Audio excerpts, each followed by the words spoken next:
जय श्री हरि विष्णु, राधे राधे। दोस्तों, आप सभी का मेरे चैनल में बहुत बहुत स्वागत है। आज हम आपके लिए फिर से एक पौराणिक कथा लेकर आए हैं जो बहुत ही सुंदर और सच्ची कथा है। कथा अच्छी लगे तो प्लीज़ लाइक, चैनल को सब्सक्राइब जरूर कीजिएगा। आज जानते हैं कि वेश्यालय की मिट्टी से क्यों बनती है माँ दुर्गा जी की प्रतिमा। शारदीय नवरात्र की शुरुआत 3 अक्टूबर से हो चुकी है और 12 अक्टूबर 2024 को विजयादशमी है। शारदीय नवरात्र के 9 दिन आदिशक्ति माँ भगवती की पूजा के लिए समर्पित होते हैं, इसलिए इसे दुर्गा पूजा कहा जाता है।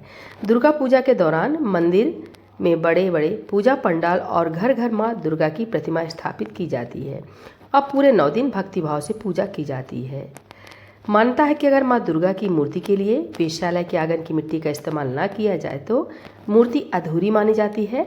इतना ही नहीं, पुजारी या मूर्तिकार मूर्ति बनाने के लिए वेश्यालय के द्वार पर मिट्टी मांगने जाते हैं तो उनका मन साफ और सच्चा होना चाहिए। साथ ही सिर झुकाकर सम्मानपूर्वक वेश्या से मिट्टी मांगी जाती है। इसके बाद जब वेश्या अपने आंगन की मिट्टी देती है तब इससे माँ दुर्गा की मूर्ति का निर्माण किया जाता है और मूर्ति पूर्ण मानी जाती है। वेश्याओं के आगे सिर झुकाना इस बात का संदेश देता है कि नारी शक्ति के रूप में उन्हें भी समाज में बराबरी का दर्जा किया जाता है। आइए जानते हैं आचार्य श्री राम प्रसाद शास्त्री के द्वारा वेश्यालय के आंगन की मिट्टी से माँ दुर्गा की मूर्ति बनाने का कारण। शास्त्री जी के अनुसार घर की स्त्री लक्ष्मी स्वरूपा मानी जाती है, यानी साक्षात लक्ष्मी जी का अवतार। ऐसे में जब कोई पुरुष अपनी पत्नी को छोड़कर वेश्या के पास जाता है तो उसके सारे पुण्य कर उसके आंगन में ही छूट जाते हैं, इसलिए वेश्याओं की आंगन की मिट्टी पवित्र हो जाती है। वहीं वेश्यालय के भीतर जाने वाला हर पुरुष पाप का भागीदार बनता है।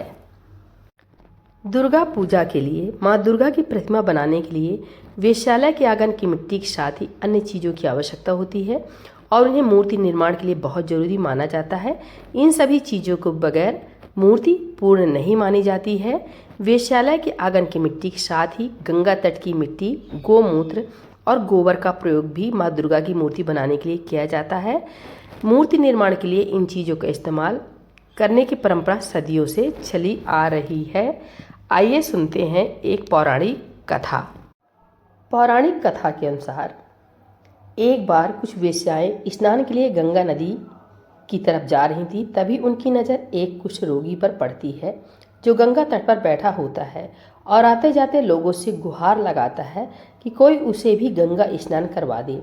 लेकिन लोग उस कुष्ठ रोगी को स्नान कराना तो दूर की बात है, उसकी तरफ देखती भी नहीं है। तब वेश्याओं को उस पर दया आई और उन्होंने उस कुष्ठ रोगी को गंगा स्नान करवाया। वह कुष्ठ रोगी कोई और नहीं बल्कि स्वयं भगवान शिव थे। शिव जी वेश्याओं से प्रसन्न हुए और अपने असली रूप में आकर उन वेश्याओं से वरदान मांगने को कहा। तब वेश्याओं ने कहा कि हमारे आंगन की मिट्टी से माँ दुर्गा की प्रतिमा का निर्माण हो। शिव जी ने वेश्याओं को यही वरदान दिया। इसके बाद से ही गंगा तट के साथ ही वेश्याओं के आंगन की मिट्टी से माँ दुर्गा जी की मूर्ति बनाने की परंपरा की शुरुआत हुई, जो आज तक चली आ रही है। तो दोस्तों, ये जानकारी कैसी लगी? अच्छी लगी हो प्लीज़ लाइक, चैनल को सब्सक्राइब जरूर करें। दुर्गा माता की जय।